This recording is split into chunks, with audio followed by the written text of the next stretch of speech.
Let me tell you something that most men never figure out until it is already too late. There is a trap, and almost every man walks straight into it without ever seeing it coming, not because he is careless, not because he stopped trying, but because the trap is invisible until the damage is done. And the worst part is, it has nothing to do with his age, his appearance, his bank account, or any of the things men are usually told to worry about. It is something far more subtle than any of that.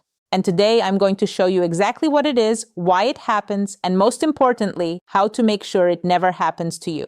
But first, I want you to think about something. You have seen it before. Two men, similar age, similar background, similar life experience. One of them walks into a room and something about him just pulls people in. Women are engaged by him. Conversations with him feel alive.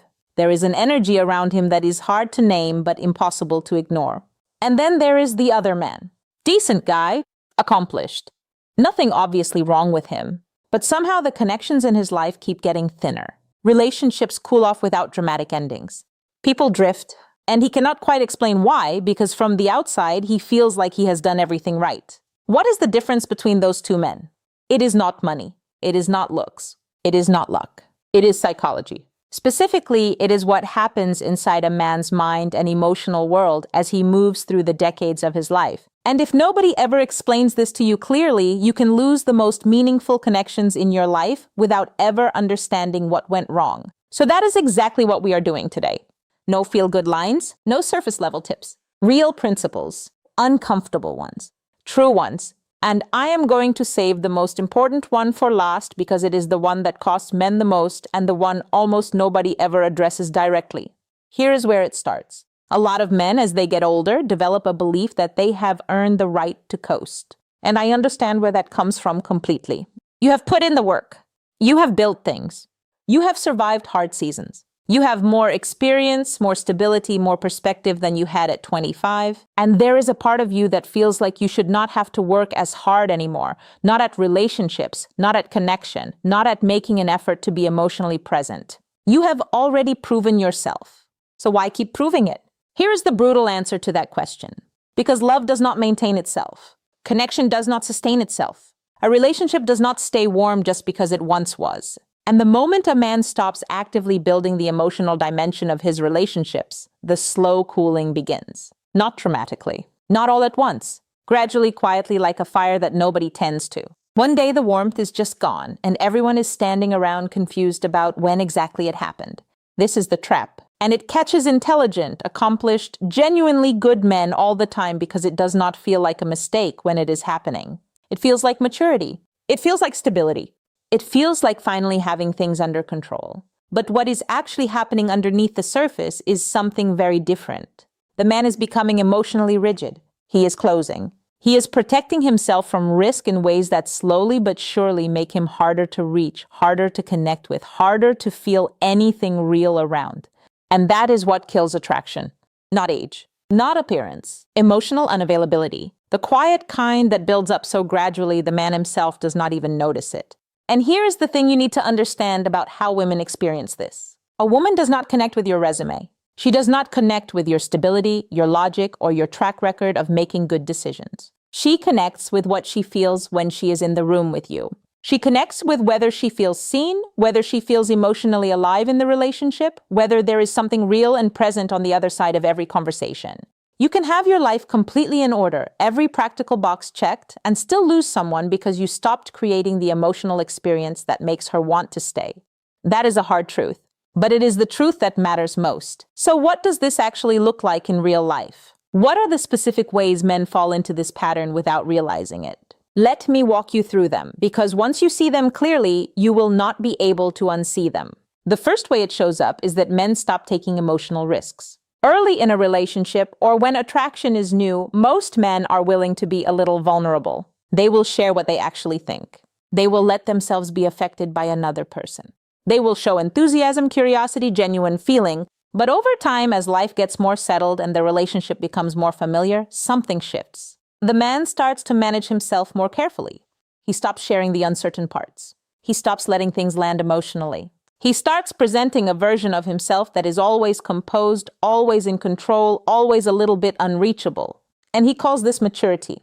But what it actually creates is distance. Because the very thing that made him compelling at the beginning, that sense of a real human being on the other side, starts to disappear behind a very polished, very closed exterior.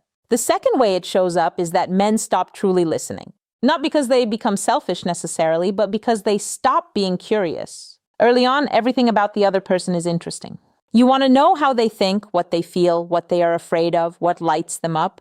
But after years of familiarity, many men shift into a mode where they are hearing words without really receiving them. The conversation is happening, but the genuine interest has gone quiet underneath it.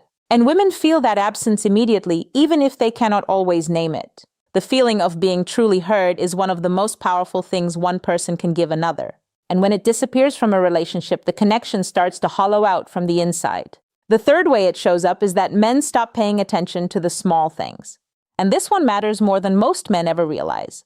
Connection is not built in the grand gestures. It is built in the small, consistent, daily acknowledgments that say, I see you, I am paying attention, you matter to me in the ordinary moments, not just the significant ones. The small compliment for no reason. Remembering something she mentioned in passing. Noticing when her energy is off before she has said a word about it. These are the things that keep a relationship feeling alive. And they are also the first things to go when a man starts operating on autopilot. When routine takes over and intention disappears, the relationship starts to feel like a comfortable habit rather than a living, breathing connection. And a comfortable habit, no matter how functional it is, does not generate desire. Now let me talk about something that most conversations about men and relationships completely avoid. And that is the role of emotion. Not weakness, not drama. Emotion, the real, genuine humankind. Because here is the reality. A relationship without consistent emotional experience eventually turns into routine. And routine over time kills desire. It does not matter how solid the foundation is. If the emotional temperature drops low enough for long enough, the desire follows it down. And the men who avoid this fate, the ones who stay compelling and chosen and genuinely desired well into their later years, are not the ones with the most impressive lives. They are the ones who kept growing emotionally when everyone else stopped. They kept creating genuine feeling in their relationships. They stayed present instead of distant. They stayed curious instead of certain. They kept letting themselves be affected by the people they loved instead of retreating behind a wall of composure. And I want to say something very specific about vulnerability here because I know that word makes a lot of men uncomfortable. Vulnerability does not mean weakness. It does not mean falling apart or losing control or handing power to someone else. Vulnerability in this context means being willing to show up as a real human being. It means expressing what you actually feel instead of always managing how you appear. It means being present in a conversation instead of just present in the room. It means allowing yourself to be moved by the people and experiences in your life instead of processing everything from behind emotional glass. That willingness, that openness, is not a vulnerability in the sense of a weakness. It is a strength, and it is exactly what creates the kind of deep, lasting attraction that survives years and decades rather than fading out after the initial chemistry cools. Here's the principle I want you to carry with you from everything we have talked about today. The biggest mistake men make as they age is that they stop growing emotionally. They grow in their careers. They grow in their financial intelligence. They accumulate more experience, more knowledge, more accomplishments. But they stop growing in their capacity to love, to connect, to be emotionally present with another person.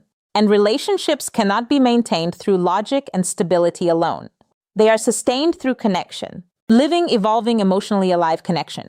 And when that dimension stops developing in a man, everything else he has built starts to lose its value in the context of his relationships. The career does not save it. The financial security does not save it. The experience does not save it, because she was never connecting to those things in the first place. Now here is the last principle, and I told you at the beginning this would be the most important one, the one most men overlook, the one that costs them the most.